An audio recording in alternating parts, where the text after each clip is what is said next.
அனைவருக்கும் வணக்கம். இன்னைக்கு நம்ம பார்க்க போகிற வீடியோன்னு பார்த்தீங்கன்னா, வைகாசி விசாகம் 2026 விரதம் இருக்க முடியாதவர்கள் முருகனின் அருளை பெற என்ன செய்யலாம்? வாங்க இன்னைக்கு அதை பற்றி தெரிஞ்சுக்கலாம்.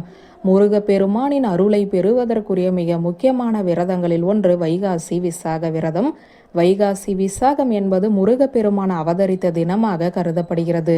அதனால் இந்த நாளில் முருகப்பெருமானின் மனதை குளிர வைப்பதற்காக பால் குடம், காவடி ஏந்தி வந்தும் பாத யாத்திரையாக வந்தும் பக்தர்கள் தங்களின் நேர்த்தி கடனை செலுத்துவதுண்டு.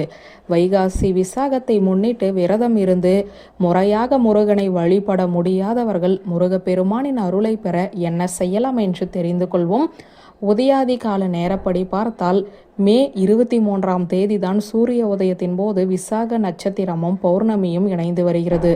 ஆனால் அன்றைய தினம் இரவு வரை பௌர்ணமி இருந்தாலும் காலை 9:43 மணியுடன் விசாக நட்சத்திரம் நிறைவடைந்து விடுகிறது. வைகாசி விசாகம் என்பது முருகப்பெருமானின் அவதார தினமாக கருதப்படுகிறது. வைகாசி மாதத்தில் வரும் விசாக நட்சத்திரமும் பௌர்ணமி தினமும் இணைந்து வரும் நாளில்தான் சிவபெருமானின் நெற்றிக்கண்ணிலிருந்து வெளிப்பட்ட 6 பொறிகளிலிருந்து முருகப்பெருமான் அவதரித்ததாக புராணங்கள் சொல்கிறது.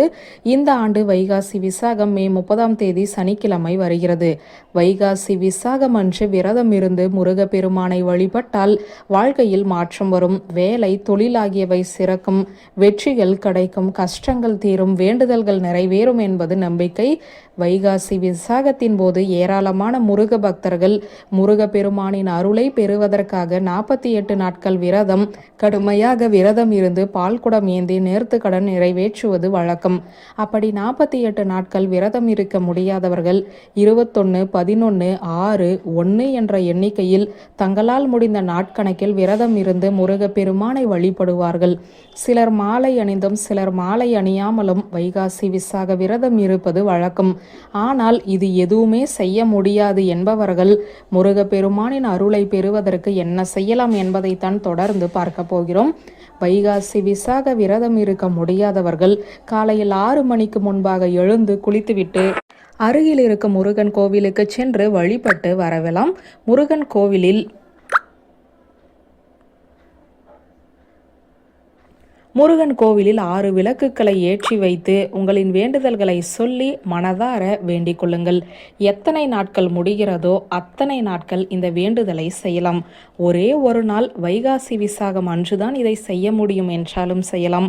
மாலை அணிந்தும் அணியாமலும் விரதம் இருப்பவர்களும் இந்த வேண்டுதலை செய்யலாம். தினமும் காலை மாலை 2 வேளைகளும் வீட்டில் உள்ள முருகன் படத்திற்கு முன்பாக விளக்கேற்றி வைத்து சரவண பவ என்ற ஷடாஷர மந்திரத்தை 108 முறை சொல்லியும் வழிபடலாம் அல்லது கைகளாலும் எழுதலாம். வைகாசி விசாக விரதம் இருந்த பலனை பெறுவதற்கு முருகன் கோவிலுக்கு தேவையான பூஜை மற்றும் அபிஷேக பொருட்களை வாங்கி கொடுக்கலாம் அல்லது மாலை கட்டியோ பூ கட்டியோ கொடுக்கலாம். வைகாசி விசாகம் அன்று முருகப்பெருமானை வேண்டி உங்களால் எத்தனை பேருக்கு முடியுமோ அத்தனை பேருக்கு அன்னதானம் வழங்கலாம். வைகாசி விசாகத்திற்காக விரதம் இருந்து பாத யாத்திரையாக வரும் பக்தர்களுக்கு தண்ணீர் கொடுத்து உதவலாம். தங்குவதற்கு இடம் அமைத்து கொடுக்கலாம்.